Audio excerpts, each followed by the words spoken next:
You've got your legs, your helmet, and your bike. But do you have the skills needed to ride in traffic? CAN Bike Manitoba presents Bike Handling, a user's guide to riding a bike.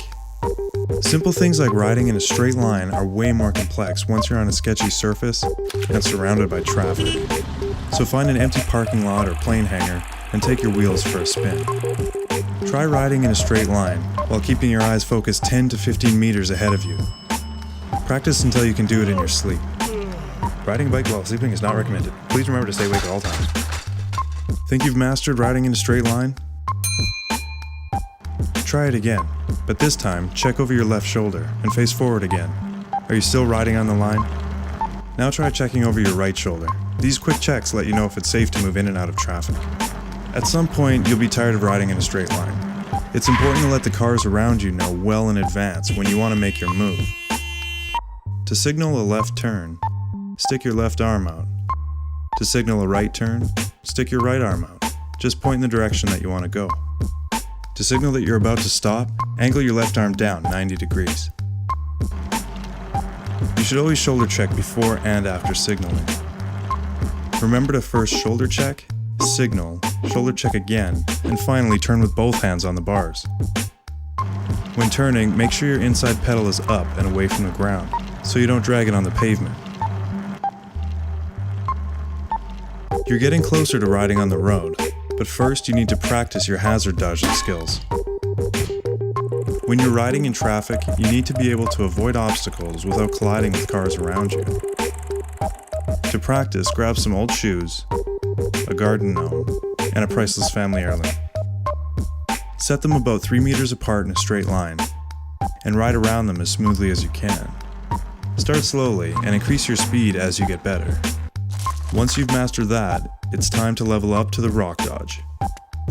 Grab a small obstacle and place it on the pavement.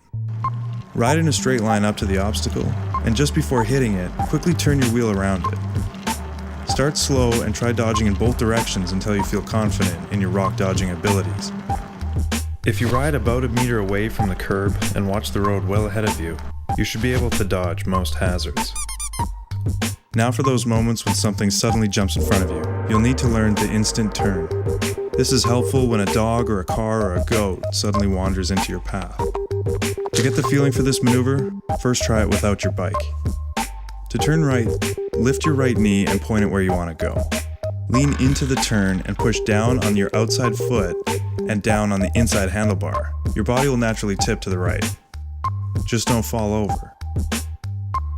If you're quite fond of the skin on your elbows and knees, you might want to put some pads on before trying this next maneuver on your bike.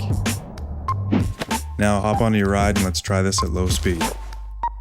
With your right knee lifted and your left pedal down, lean into the turn and drop your inside shoulder. Once you've got that down, try turning the other way. Keep practicing until you feel like a pro. Hopefully you'll never need to use the instant turn. 2 is usually better than 1. 2 shoes, 2 scoops, 2 goats, and with brakes, 2 is always better than 1. When using both brakes, 75% of your stopping power comes from the front brake, which leaves 25% for the back brake. But which brake lever is which? Remember, right, rear. The right brake lever controls the rear brake. It's important to know how to stop quickly, so you need to learn how hard you can brake before your tires lock up. This is called threshold braking.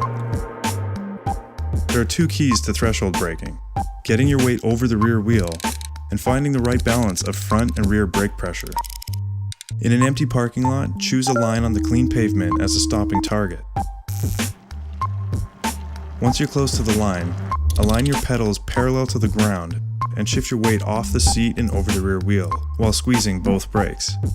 A bit of rear tire skid is a good thing, but if your rear wheel skids too easily, you might not be shifting your weight back far enough. So move your butt further back.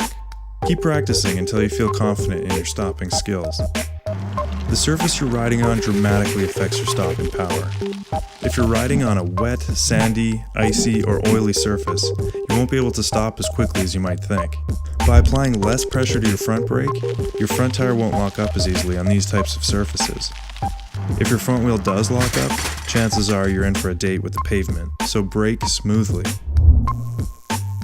Alright, you've signaled, dodged, and braked. Now it's time to take your skills to the road.